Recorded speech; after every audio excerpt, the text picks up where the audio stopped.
Dollar 100 ರೂಪಾಯಿ ಆದ್ರೆ common ಮ್ಯಾನ್ಗೆ ಎಷ್ಟು ಎಫೆಕ್ಟ್ ಆಗುತ್ತೆ ಅಂತ ಗೊತ್ತಾ?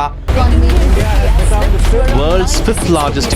ನಿಮ್ಗೂ ಏನು ಡಿಫ್ರೆನ್ಸ್ ಇಲ್ಲ ಅನ್ಸಿದ್ರೆ ವಿಡಿಯೋನ ಕೊನೆವರೆಗೂ ನೋಡಿ ಶಾಕ್ ಆಗ್ತೀರಾ. ನೋಡಿ, ನಮ್ ದೇಶದ ನೀಡ್ಸ್ ನ ಕಂಪ್ಲೀಟ್ ಮಾಡೋದಕ್ಕೆ ಇಂಡಿಯಾ ಬೇರೆ ಕಂಟ್ರೀಸ್ ಇಂದ ತುಂಬಾ ಥಿಂಗ್ಸ್ ನ ಇಂಪೋರ್ಟ್ ಮಾಡ್ಕೊಳುತ್ತೆ. ಪೆಟ್ರೋಲಿಯಂ ಆಗಿರ್ಬೋದು, ಗೋಲ್ಡ್, ಎಲೆಕ್ಟ್ರಾನಿಕ್ಸ್, ಇನ್ನೂ ತುಂಬಾ ಪ್ರಾಡಕ್ಟ್ಸ್ ನ ಇಂಪೋರ್ಟ್ ಮಾಡ್ಕೊಳುತ್ತೆ. ವರ್ಲ್ಡ್ ಟ್ರೇಡ್ ಮೋಸ್ಟ್ಲಿ ಡಾಲರ್ ನಲ್ಲಿ ನಡೆಯೋದ್ರಿಂದ ಇವೆಲ್ಲ ಬೈ ಮಾಡೋದಕ್ಕೆ ನಮಗೂ ಡಾಲರ್ ಬೇಕು. ಅನ್ಕೊಳ್ಳಿ, oil price $70 per barrel. $1 equals 50 ರೂಪಾಯಿ ಇದ್ರೆ ಒಂದು ಬ್ಯಾರಲ್ಗೆ 3,500.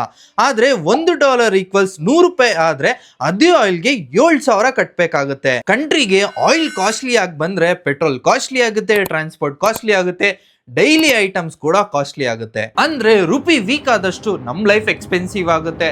ಸೊ ಇಂಡಿಯಾ ಏನ್ ಮಾಡಬೇಕು? ಮೋರ್ ಎಕ್ಸ್ಪೋರ್ಟ್ಸ್ ಮಾಡಬೇಕು, ಫಾರಿನ್ ಇನ್ವೆಸ್ಟ್ಮೆಂಟ್ಸ್ ತರಬೇಕು, ಡಾಲರ್ ನಲ್ಲಿ ಅರ್ನಿಂಗ್ಸ್ ಮಾಡಬೇಕು. ಈ ವಿಡಿಯೋ ನಿಮ್ ಫ್ರೆಂಡ್ ಅಲ್ಲಿ ಯಾರು ಡಾಲರ್ ಇಂದ ಏನು ಡಿಫ್ರೆನ್ಸ್ ಆಗಲ್ಲ ಅಂತಾರೋ ಅವ್ರಿಗೆ ಈ ವಿಡಿಯೋನ ಶೇರ್ ಮಾಡಿ. ಹಾಗೂ ಇದೇ ರೀತಿ ಫಿನಾನ್ಷಿಯಲ್ ಟಿಪ್ಸ್ಗೋಸ್ಕರ ನನ್ನ ಫಾಲೋ ಮಾಡೋದನ್ನ ಮರಿಬೇಡಿ.